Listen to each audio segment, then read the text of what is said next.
Where I live in the frozen tundra that is Michigan, it's the dead of winter and green grass is a ways away. And every once in a while, you just kind of need to sit back and talk golf, maybe explore some of the hot button topics in the game. Well, that's exactly what we're doing today on the podcast with a pair of special guests, Detroit News golf writer Tony Paul and retired PGA Tour Champions player Tom Gillis. Straight ahead. You know, every once in a while in the dead of winter, you just have to take a deep breath and talk golf, even if you're not able to go outside and play it here in the Midwest in the great state of Michigan, unless you have access to a simulator bay. These are the dark, cold, tough days of winter as we watch the West Coast swing on television. So I thought it'd be fun to get together with a couple of friends and just talk golf and hit some of the headlines and some of the highlights of what's happening in this crazy game. Happy to be joined by my friend Tony Paul from the Detroit News, who is a wonderful writer of all sorts of sports, but golf would be a key beat in Tony's world, and longtime pro from Lake Orion, Michigan, who wisely is spending the winter in Florida. Tom Gillis checks in with us. So, Tommy, go ahead. Temperature reading. Just rub. Yep, 78 and sunny. Yeah. So We tough feel for day. you. Let's just take a brief moment of silence to really express our thoughts and prayers for what Tom Gillis is enduring down there. Meanwhile, Tony Paul, what's the reading now where you are? Yeah, that's a good question. 20, what is it, 24 and getting really bad in 2 days. So Yeah, I got a Facebook memory yesterday that I was playing golf a year ago at Calderon and near Jackson. So a little bit different this year. that is fascinating. What a strange time to be alive, right?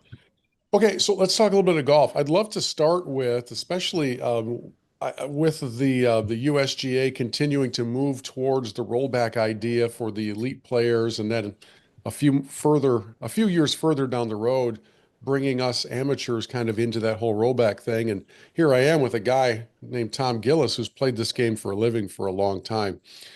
Tommy, I've heard Mike Wan explain the rationale for it numerous times. I'm still not in agreement with it, but I guess that doesn't really matter. Are you? What do you see in this distance debate? Well, it's like a two-edged sword because you don't want to take that away from the amateurs. I think that would be just awful to roll them back. I understand the pro side of it. I think it would. I would like it. I think it's a different game now. I think there'd be more shot making, especially if you got a ball that spins more, and you're not just going to be able to go all out at 100% at it all the time because it's going to spin. I know when I grew up on that wound ball, that rubber band ball, we could only swing 75 or 80% to get the maximum out of it because if we swung 100, it would spin up and lose distance. So it's a two-edged sword. I can see him doing it for the elite players. I hate to see him roll back the amateurs because I think that takes some of the fun out of it. Yeah, I've been begging for years for somebody to just watch me hit a ball and say, "See, the ball goes too far." Nobody's doing that ever. So, Yeah, that's a tough one. yeah. So, Tony, you and I don't play this game at a professional level like Tommy did. Does any of this sit well with you? Well, as someone who hits the driver 221 yards, I don't really want to see my game rolled back at all. It's a different game. I've talked to several of the pros about it, and it is a concern because, well, the game has changed. I mean, it's driver wedge for so many of these guys now. Back in the day, it was, I mean, the most famous shots Jack ever hit were with the 1 iron or a 3 iron, or it's just a different game now. But you talk to people all around golf, and they're running out of space. You can't just keep expanding these golf courses. I mean, they're landlocked, and you're running out of space. That's a concern. But if you roll it back for the pros but not the amateurs, I don't know that that works well for the equipment manufacturers either, because all the amateurs want to play what the pros are playing. So it's a conundrum, and I'm not sure exactly how you fix it. And the big, I guess the core of the argument is that it's the current trends are making certain courses obsolete, right? What I haven't yet heard is what is the definition of obsolete? Tommy, what does it look like when a course becomes just too small, too short for the distances that players can hit it? Because as an amateur or as a golf fan who likes to sit back and watch the world's best players, It hasn't bothered me that much that they're hitting 8 iron in instead of 5 iron. Yeah, well, I think a good example is Detroit Golf Club. Now they're going to try to lengthen it and give it some more teeth. And I just think I agree with Tony. You run out of room, and you're going to have to make these venues bigger and bigger and bigger, and you take away some of the old classic golf courses. And I hate to see that. So, I mean, I could understand, like I said, the pro side of it, but I hate to roll back the amps. I really do. So what makes the course obsolete? Like, how do you, Well, it's when it's reached that tipping point?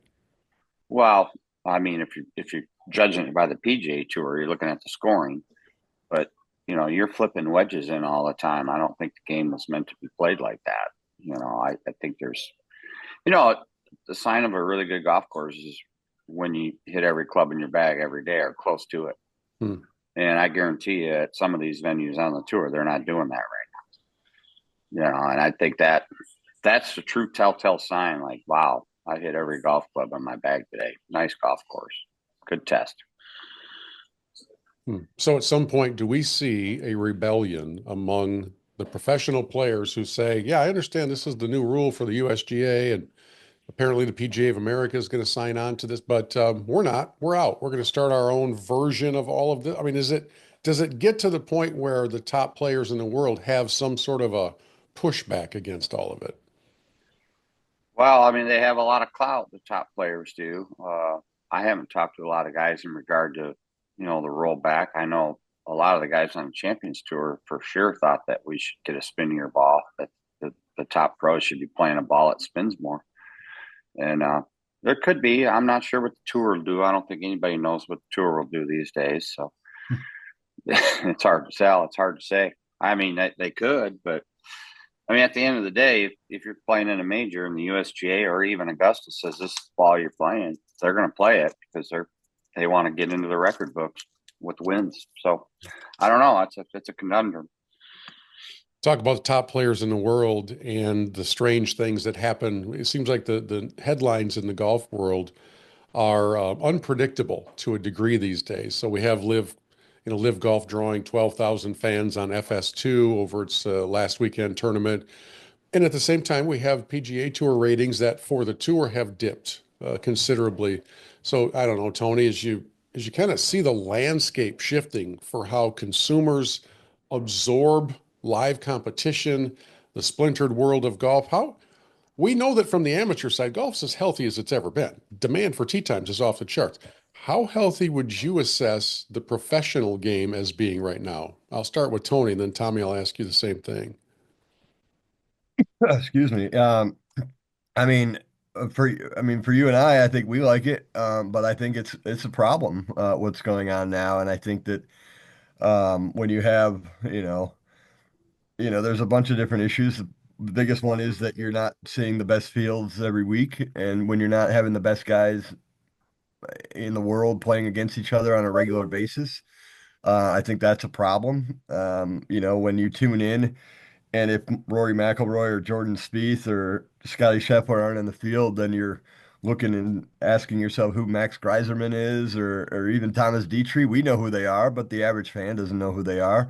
That's a problem when when you don't have the best, and then when you have when you have final rounds taking 5.5 hours, and you have to commit that much time if you're going to watch the final round of a golf tournament. I don't think, especially the younger generation, really wants to give up that time, and that's a ripple effect throughout all of golf. I know you and I have talked about, all these, the simulator business has gone crazy. The short course business is going crazy in Michigan because, a lot of people don't want to commit that kind of time to the sport, and so there's a lot of issues, but. Until they get the best players in the world playing against each other every week or more often, you're going to have a problem. And Yeah, you're seeing that with the ratings. I mean, the ratings don't lie. yeah, Tommy, is it a matter of field strength, or are there other components at play for what's happening with just the overall viewership levels? Well, I think there's a new world.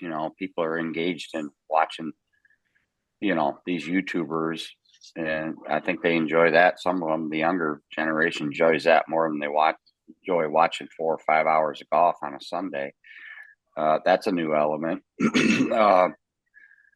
I think there's a little bit of a splinter effect here with what Liv's done, and they've separated some guys. Eventually, that'll all come together. I think we're getting closer to everybody being back to having those strong fields. But when I was on the policy board for 2 years on the PGA Tour, we implemented a plan where you had to add an event. It affected the top players more than it affected the middle level player, where they would have to add an event every 4 years because these sponsors were getting frustrated that they weren't getting the field they want. So if you have too many events, it gets a bit watered down. And so I think they've got challenges. I really believe at the end of this, golf will prevail like it always does, like Mr. Nicklaus and Mr. Palmer said. But we're definitely in turbulent waters right now. But I think it'll get recentered and it'll be good. The other side of it is the tour needs to do a better job of marketing these guys. Nobody knows who Thomas Dietrich is and people like that. I mean, the true fan does. I do. I'm a true fan. I watch it on the weekends if I'm home. But you got to do a better job of marketing some of these guys. There's stories out there that they're not touching on. And I think that's travesty because there's some guys that have had to work jobs and different kind of jobs. And there's a lot out there to unwrap. And there's some really good stories. And I don't think they're doing a very good job of that. Yeah. And they've admitted that. Just before we sat down together on Zoom to record this podcast, I recorded and released a brief commentary about the parting of the ways between Dustin Johnson and TaylorMade, right? And just talked about the why behind that. To me, it's not any sort of a commentary on DJ it's the reality of the situation. If I'm a big golf brand and I'm writing a check with 7 figures in it to a player, whoever the player is, I expect them to be seen. I'm going to expect eyeballs on my logo, which theoretically would translate into people walking into stores or going to their pro shops and buying my gear with that same logo on it. And when you're a part of a tour that over the prior weekend had an average of 12,000 viewers nationally, I could understand why TaylorMade would say, this value proposition just isn't working to our benefit anymore. Now, DJ is going to be fine. I don't think he's holding a bake sale or starting to drive for Uber Eats anytime soon. But I'm wondering, Tommy, if you see this becoming kind of a more common occurrence with players, with brand name players, seeing their endorsement deals change considerably because of the drop in viewership on both tours. Well, the exposure is everything when you're paying that. And it looks to me like, and I could be wrong, but what I saw those numbers last week too. And they look like they're in trouble. I mean, they're not in trouble financially. They could back that thing into a loss for years and years and years. But when nobody's watching, and you're still not getting world ranking points, we got issues here. So, the tour, who knows? They could be stalling out right now, stalling out as long as they can to gain leverage. But they look like they're in trouble. And then, you see this DJ thing. I saw that. I was a little surprised by that. Now, he's starting to wane down. He's getting a bit older, but he's not being seen like he was.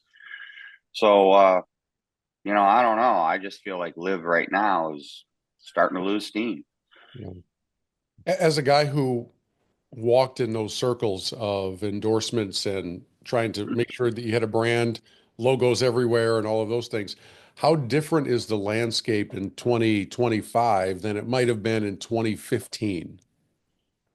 Well, landscape, guys are wearing more logos now for sure. You'll see guys with 5, 6 logos. You didn't really see that back then.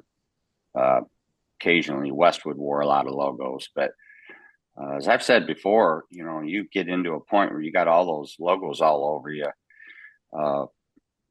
Usually those companies want days, and you got 5 logos on you, and you've got contracts that have different amount of days. Let's say you're eligible or you're liable for 12 days a year. That's a lot. People don't seem like it. They don't think it's a lot, but when you're playing a full schedule and you're looking and you got to get out of there Sunday night, and then you're going to go do one of their days on a Monday, it takes away your rest day if you're playing 2, 3, 4 weeks in a row. So I don't know how much those guys are getting for all those logos, but I don't think it's as much as everybody thinks. Some people, I think there's players that think it really looks cool to have a lot of sponsors. Yeah. Where to me, I was with GM and Dow. I only wanted to be with, one company. I didn't want to be obligated to give so many days that it was affecting the real money. I was taught was on the golf course. We don't hear a lot about those days, those corporate days where you've got to Yeah. fly to their big outing or their shareholder meeting or something, right? So it's travel, it's a day away, and like you said, it sacrifices the rest that your body probably needs after several weeks of playing.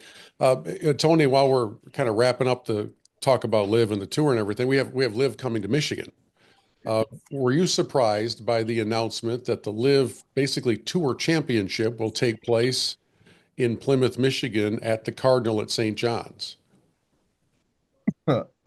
Extremely surprised, and I pride myself in being pretty plugged in, as you do, in this business in Michigan in the golf industry, and it caught me off guard. I knew they were looking for an event. I knew they were looking hard at an LPGA event, but I didn't think that that made sense because the LPGA is already in Grand Rapids, they're already in Midland, and those two events are very popular in their communities and aren't going anywhere anytime soon. So I didn't think that the LPGA would add a third event, but I thought maybe they'd start with a Corn Ferry Tour event to maybe a big college showcase like they have over at the American Dunes.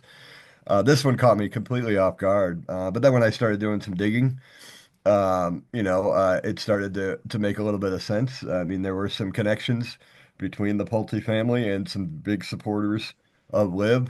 One of them who lives in the White House, and that kind of brought it together in a little bit. The president stayed there in October on the campaign trail. The president's obviously a big supporter of Liv. There was news last week that the president met with Jay Monahan and Adam Scott to kind of push this Liv PGA Tour truce. Uh, um, but anyway, I was surprised. I think the Cardinals a very nice course. I didn't play it last year and look at it as a tour championship venue course. Personally, that's just my opinion. But I think it's very nice. But what it has going for it is it's got space for crowds and where we talk about Live and their TV ratings, and that's true. They're awful. And they are going to Fox, so we'll see if that helps their TV ratings. But Liv's numbers of in person have been going up, and that's the reality. Their tournament in Chicago last year drew very good numbers, and they're expecting between 15 and 20,000 people a day at the Cardinal. So the in-person show that they put on apparently is pretty good. So, but it caught me by surprise. But it'll be interesting to see how it's received because I started looking at it. If you really look at golf tournaments in Michigan, this is going to be the biggest name field that you have for a professional golf tournament in Michigan since the 2008 PGA Championship. If you want to see the stars, big names, Rahm and Mickelson and all these guys, this is an event that you're going to go to, and so I'm very intrigued to see how it does. Yeah, and Tommy, with the timing of all of that, that Live Tour Championship takes place the same week as the Ally Challenge, and your buddies who are still out there on the PGA Tour Champions, yeah, they struggle for crowds. I understand it's a different market, but it's not that far away. It's an hour and 10 minutes from door to door of both places. Um, where is the Champions Tour in all of this? Is it clinging to life, or is it strong and stable and got a good foundation to continue moving forward? Because those are some familiar names and legends of the game as well. Well, I mean, the tour subsidizes. We lose every year. Uh, I mean, over the years, they put anywhere from 28 to 32 million a year in to keep it going. So I would say we've always thought it was on life support for years, but it keeps showing up. Now, it's really down to what Jay and them want to do if they want to support it, which it seems like they do. And now with Tiger around the corner, who will play some, that's going to help. So I would think the Champions Tour right now is probably in a pretty good, strong spot, mainly because of one person that's coming along, and he will play. I'm I not think saying so. he's going to. Oh yeah, I don't think he's playing every week, but he's going to play for sure. I wouldn't be surprised if he's not at Ally because he's always loved that golf course and he's a former winner there. And all those top players like to play at Ally. They like Warwick Hills. I'll tell you what, if the ally has a chance to put a dent in the attention that Liv would get in Plymouth, it would be if if Eldrick was teeing it up at Warwick Hills. I think he would really relish that opportunity to put a dent in that too. Wow. Into lives. Yeah, I don't think he would back away from that one bit.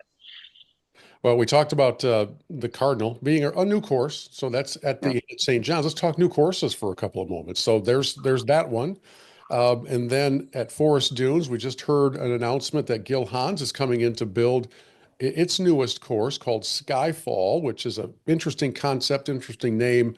And for those of you who've been to Forest Dunes, the location of that course is kind of like on the other side of the bootlegger. So if you've played the bootlegger, you know where that line of trees is, that forest is, and Skyfall would go out beyond that. And then in Traverse City, there's a very upscale, high-end private course from Tom Doak called, well, it's the Resurrection of High Point. And Tom, I know you know a lot about that. Let's talk new courses for a minute. First of all, Tommy, start us off on High Point. What have you seen up there from a developer? And let me interrupt myself for a minute. When I met the new owner, I was so impressed with his passion for this project. He's a real estate developer from South Florida with the last name of Trump, not related. Go Yeah. figure. Yeah. No, Rod Trump. He's a super nice guy. I've been talking to him for a couple of years. He lives down here in South Florida. He's from Baltimore, and he has a real passion for that. Him and Dope got together, and they finished it up. It was first built, I believe, in '87, and it fell through. I'm pretty sure there was only 9 holes, and now they've completed it. It's a walking only club, and I signed on as an ambassador because Rod basically said, "Hey, I'm from Baltimore. I live in South Florida. I don't have a lot of impact in Detroit. And is there any way you could help me with that to drive some membership?" I said, "I definitely think I can help you." So I'm affiliated with them. I'll be up in that area, whether it's downstate or up at High Point from May to October.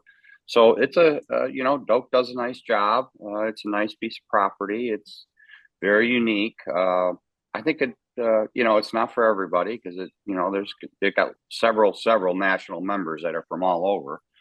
And currently, if you got property within 100 miles, you probably go on a wait list. So it's going to be quiet, and it's not going to be a real busy place, and it's going to be quaint. We're looking for the right members. We're not like in a hurry to fill 350. There's 160 plus members right now, and it should be. It's just going to take the right people that want to be part of that. It's a lot of tradition, and look for people that respect the values of the game, which is currently why it's walking only. So, yeah, it's anytime you get to play a Doak, it's always fun. I've done all those band-ins, and he does a nice job. Mm. Yeah, he's really a gifted golf course architect. Yeah. When I first shared some pictures and thoughts of the tour that I took of High Point last fall, I didn't play it, but I rode around with Mr. Trump and a couple other guys. I was surprised at I don't know, the pushback or the lashing out of people who said, "Oh, another private course, got stupid rich people." I, I don't know. I may see this differently, but I think there's a place in the game for that kind of experience as well. And Tony, the new course at Forest Dunes will have a membership component and limited resort guest play, which again has its place in this game. What are your thoughts on what Gil Hans is going to bring up there, and maybe some thoughts on that whole I don't know, controversy is the right word, but the pushback against limited play golf facilities? Yeah, before I touch on Forest Dunes, I just want to push back on the people that bitch about, oh, another private course. Well, let me tell you what a private course does for the average golfer. It gets 150, 200 public golfers off their courses to go to private courses, and that's a big deal right now. And especially with COVID, I can't tell you how much I heard about the private course memberships skyrocketing during that time because they couldn't get tee times. So whenever a private course opens, it gets those people off the public course. It has a trickle down effect. So I have no issues with private courses because it opens up slots. And as anyone knows that tries to make a tee time on the weekends in Michigan, it's harder and harder everywhere. It doesn't matter how many courses we have, they're all full right now. So there's a benefit there too. But yeah, Forest Dunes, this is a signal of what's going on in Michigan. The Cardinal was the first new build golf course in Metro Detroit in since the early 2000s. And then they hit the wall, they hit the bubble, and you started seeing courses close rather than courses being built. Now, what you're seeing with the way golf is booming in Michigan is you're seeing every private course is renovating, every public course is making upgrades. They're putting this money that they're making from all these tee times back into courses. So you're seeing construction and renovation all over the place. And now you're starting to see these new builds. You're seeing the Cardinal and you have the new course at Forest Dunes. And I wouldn't be surprised if there's others coming in the next 5, 10 years. But yeah, it's interesting what they're doing up at Forest Dunes. It's semi-private.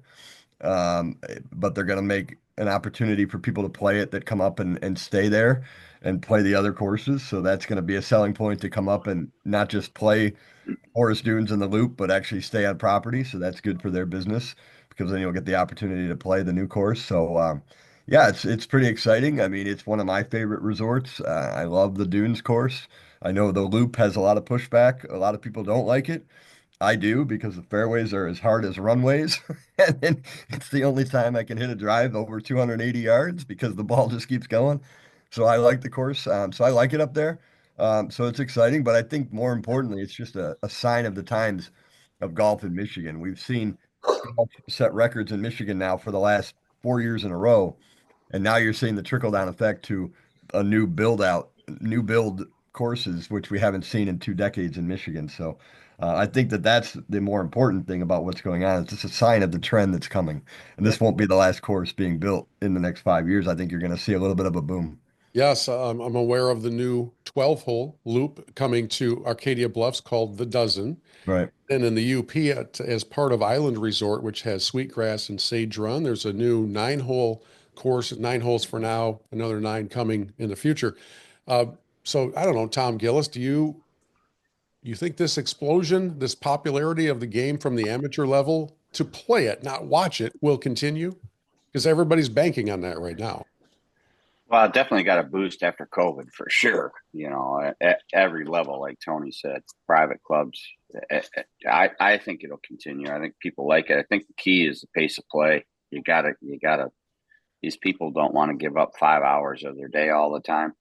So we have to focus on getting people around. Some of these courses run on 7, 8 minute intervals, on these tee times. They jam them all in there. And then all you got to do is go to Facebook and go to MDG and start reading those comments. When I read that, that kind of disappoints me. I'm concerned about that.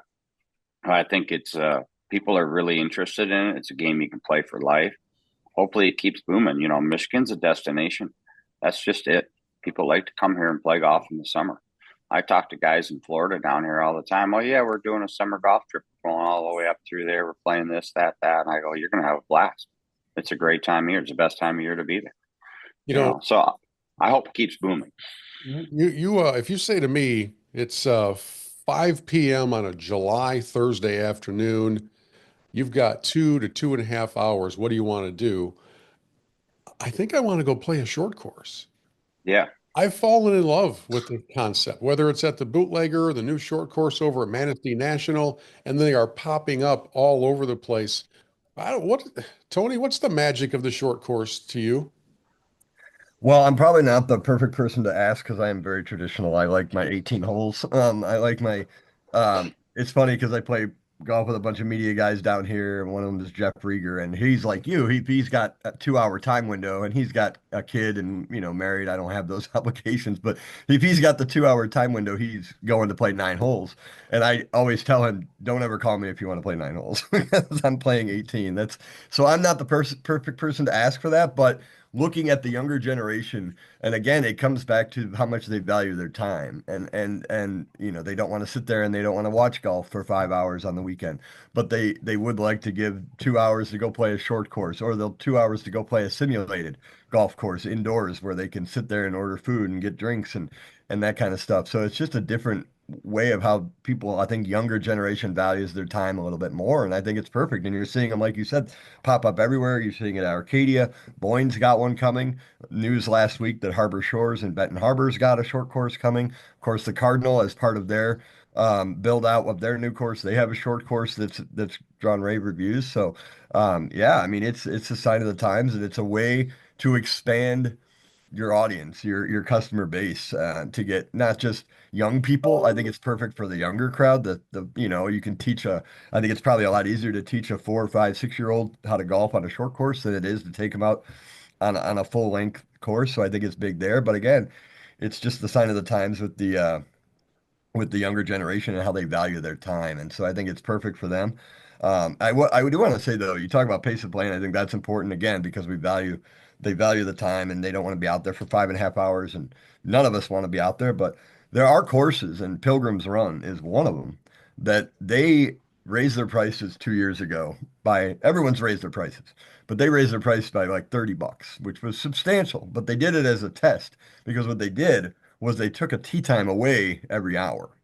So they raised their price $30, but they went to I think 6 tee times an hour instead of 7, or 5 instead of 6. One of the So the round of golf was 4 hours flat. No one was playing more than 4 hours because there weren't that many tee times. And what they saw was they were still busy. So I think you're going to see a lot more courses actually do that too. And I've talked to people all the time. When you get stuck behind a foursome that's really slow, I've made the comment many times to friends I'm playing with that, man, I'd pay $20 extra for this tee time just to not have to wait. And I think a lot of people would. Yeah, the USGA did a study a few years ago on the attitude of playing consistent pace, even if it takes 5 hours, versus the 5 hour pace where you're waiting between every shot. And if you're active, if you're not sitting around staring daggers into the foursome ahead of you, it's a more enjoyable, more tolerable length of time. You're absolutely right. And by the way, so that my friends at Arcadia don't yell at me, the new dozen is not a short course. It's a regulation par threes, fours, and Right, five, right, right. 12 holes. But But they're it's a short, the short course has two meanings. It has one in the length and one in yeah, fewer holes, right? So it is a yeah. shorter time. It all goes to the time element too. I think that's the important thing. Yeah, and Boyne is introducing its new short course, I think later on this summer. So, Tom Gillis, speaking of unique golf experiences, you are in South Florida, so you're not, I don't think, terribly far from the TGL Arena, right? The SoFi, whatever they're called, SoFi or whatever it is. Have you been over there? Have you seen the inside of it? I have not been over there yet. I've watched them. I've watched the shows when they come on, the matches. I uh, I really enjoyed the last one when it was a closer match. They started out with Blowouts. lopsided. I thought I felt bad for them in a way, uh, just because I was like, man, they need a close match here. They're going to lose everybody. But I've talked to people who have been in there. Mike Sullivan's been in there. He said it was really cool. I don't know what the future is for that. I think they're trying different things. It looks pretty cool. Like I said, I tune in. I think I would tune in for sure if I lived up in cold weather state in the winter and just something to watch. I mean, they're getting prime time slots on ESPN, but anything new at first is it's a struggle to get it going. But the guys seem to be having fun, and people that have been there say it's a pretty cool experience. I Yeah. think there's obviously stuff that they could tighten up. I think they know that, but if it creates interest, that's great.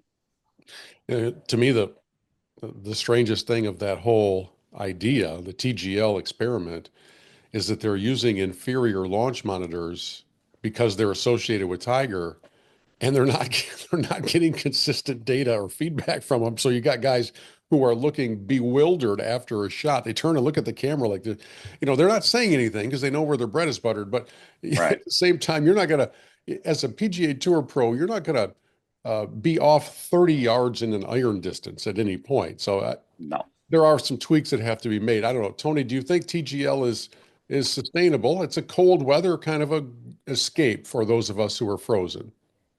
Well, I think it's a lot. The beginning was a lot of the curiosity factor, so they were going to get a bump there, to see what it was like. And anytime you have Tiger Woods involved, I think that there's always going to be eyeballs and interest. And I I feel like I tuned in. I tuned in the first 3 weeks, and just out of the curiosity factor.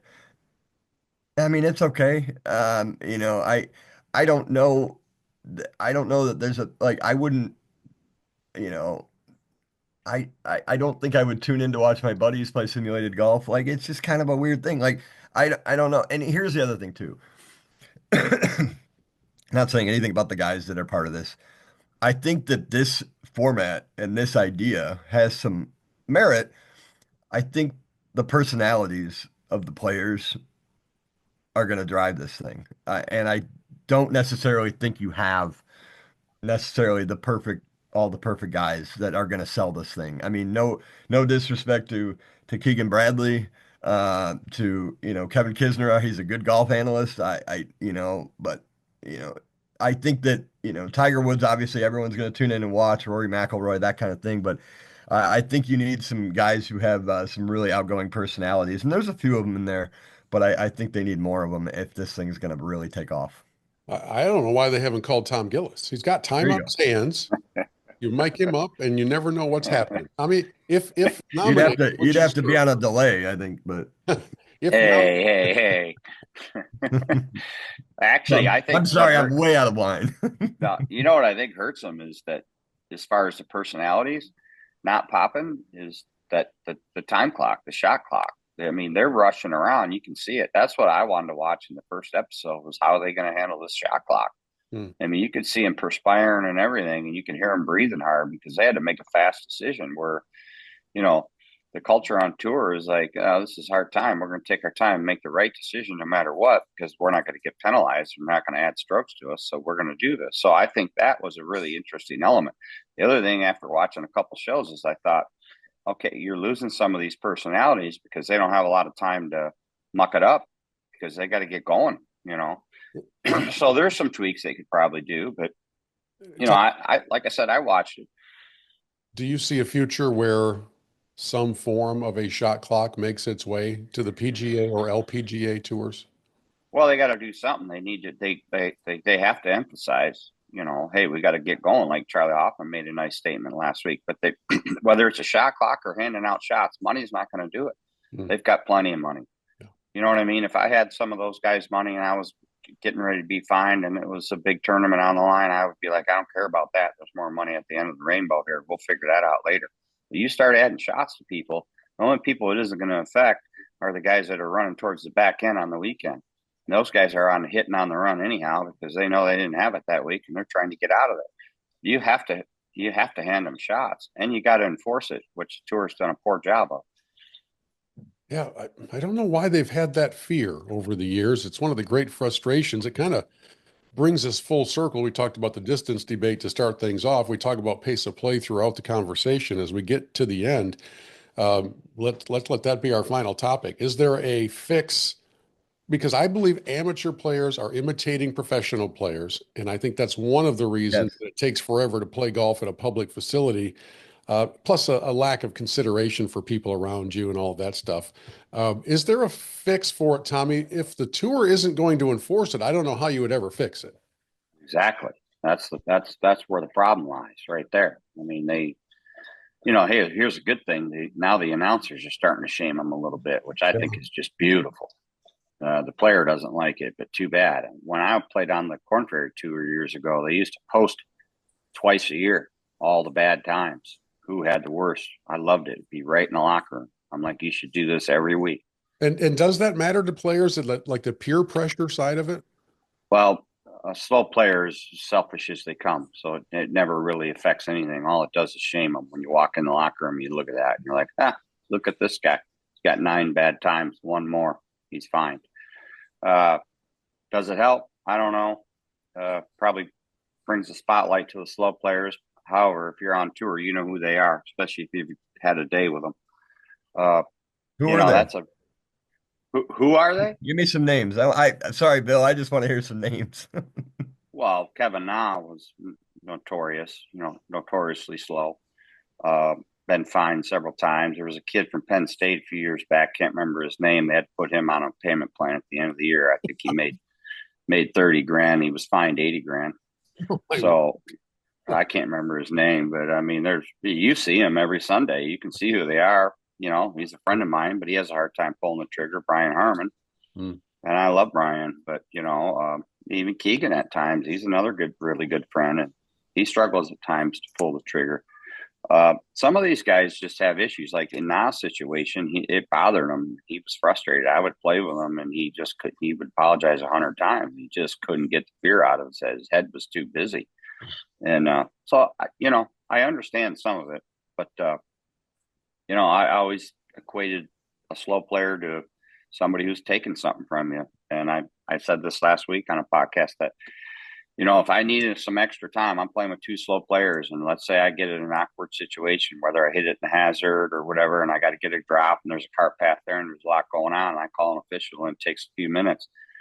Well, I don't have any time because these guys have stole all my time all day. And I'm playing fast and I'm helping them out, making up for them. So I just don't have a high tolerance for those people at all. I consider them very selfish and self-centered. Tony Paul, what pace of play is slower?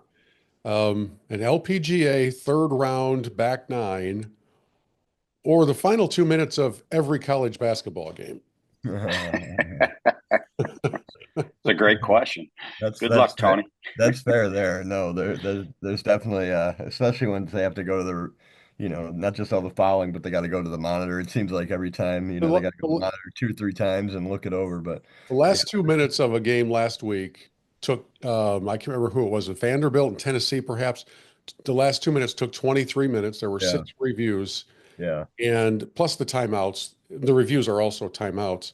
And I didn't really care who won the game. It was on, and it was a decently close game. And I thought golf has a pace of play problem. Look at this garbage. What are we doing here? Talk about losing viewership. Yeah, but you know what? That's still just the last 2 minutes, so it's the last 20 minutes. It's still 20 minutes compared to 5 hours, 5.5 hours. It's Yeah. not completely. But I'll give you one better. I was at the used to be the Quick Lane Bowl. Now it's the Game Above Sports Bowl at Ford Field this year, which went to 6 overtimes, Oh, that's right. which was kind of cool. It was Toledo and Pitt. It was kind of cool, except I didn't realize they gave every coach because after the second overtime you have to you just go for two, so it's an overtime, but it's really just going for two. But every overtime they gave each coach another timeout, Wow. and they use them every over. So the one guy would use the timeout, and then the other coach would use it after he sees how they set up their. So it was like that 6 overtimes took seemingly as long as the entire second half of the game. But I think the biggest thing with pace of play though is honestly it's people mimic their heroes and they watch these guys, they watch what they see on TV, and I think that they just they gotta you see 30 handicaps trying to do aim point Yeah. uh, on a green on a Sunday afternoon on your local municipal course. Like, what are you doing? You don't see ready golf. Like, it's like I remember when I got a job at Wendy's when I was 16 years old, and they made you watch make you watch an orientation video on how many pickles and how much mustard and how much, on every sandwich.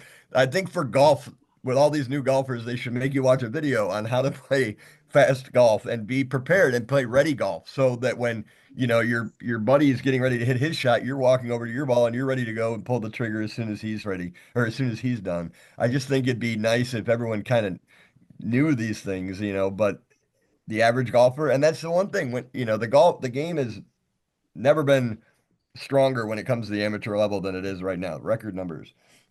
When you have more people playing, you have more people playing that don't understand, you know, the proper etiquette and the history of the game and the traditions and how 18 holes is supposed to be played. And I just wish everyone did. And I think it has to start with with the biggest level, the PGA Tour, and watching those guys. That's what I liked about LIV. And yeah, you talk about nobody's watching it, and I get it. And we'll see what happens once Fox kind of really puts their effort into it this year. But LIV wasn't afraid to give out slow play penalties. I mean, they did it right away, and they did it multiple times to the same guy, I think. So I give them credit for that. But I think when people are watching their heroes play, if they saw their heroes, like Rory. I mean, you watch Rory. I mean, the camera can barely cut back to him fast enough before he pulls the trigger. Like when his playing partner's hitting and they show that shot on TV, they have to cut to him before the ball lands, the playing partner lands because he's ready to go. And I think that's I just think if people saw that from every golfer, they might take that to their own course. Yeah. Tommy, last question for you. How much more fun is retired golf than competitive golf? Well, I tell you what, I've played, I think, probably 10 times since the last round at Ally. And I must say, it's very nice when you hit a poor shot or you don't even play that good for the day and you walk off the golf course and you don't give a damn. You're like, well, I don't have anything to prepare for anything. So why would I stress? Normally you're like, okay, we got a lot to work on here. We're not swinging very good. We're out of sync. Well, that was a big part of the stress to always get ready for the next gig. And now I walk off and it's way less stressful. I'm like, I don't have to worry about it. I don't know when I'll play next, but I don't have to worry about it. So it's different. I went and tried to hit some balls a couple weeks after Ally, and I hit about 20 balls, and I was like, what am I doing? I got nothing to prepare for. This isn't fun. I can see we're never going to be practicing again. We're probably just going to be playing. Was it hard to turn that switch off? No, not really. I mean, I had reached the point physically with my back and that it's just, I couldn't put the time in. And if you can't put the time in, even on the Champions Tour, you're going to get run over. And, so it was the right time. And, it just, everything worked out the way it should. I didn't have a big plan like all year saying, okay, I'm going to retire at Ally. There was none of that. It happened about 10 days before or whatever. In my mind, I'm like, that's it. I'm done. I think this will be my last one. So I didn't even tell Jenny. She's reading it online. She goes, you didn't even tell me you're going to retire. And I go, you know how I am. I'm kind of compulsive. I'm like, this is the time. No better place. So I still enjoy it. I really do. At first couple months, I didn't have any desire to play. I was kind of concerned. I thought, boy, somewhere along the line, we crossed over from passion to a job, passion for the game. And then it became a business. But it's coming back a little bit now. I was more concerned because my son likes to play, and I'm like, man, I hope I have the desire to play, at least with him. So it's coming back slowly because I was a bit concerned the first couple months because there was zero desire to play any golf. But if somebody calls, I'm a free agent now because I'm not a member anywhere down here. So now I'm America's guest. So I'll go play. Yeah, I'll go play. Yeah, good stuff. Well, guys, like I said at the outset, it's kind of fun in the dead of winter to just talk golf a little bit. And since we aren't all in the same room, this is the next best solution. So thank you for your time. And thank you for only rubbing in the difference in temperatures once, Tommy. We won't hold that against you for too long. Tony and I will both be waiting for the Gillis private jet to bring us down for a nice Florida round of golf. You guys might be waiting a while on that private jet.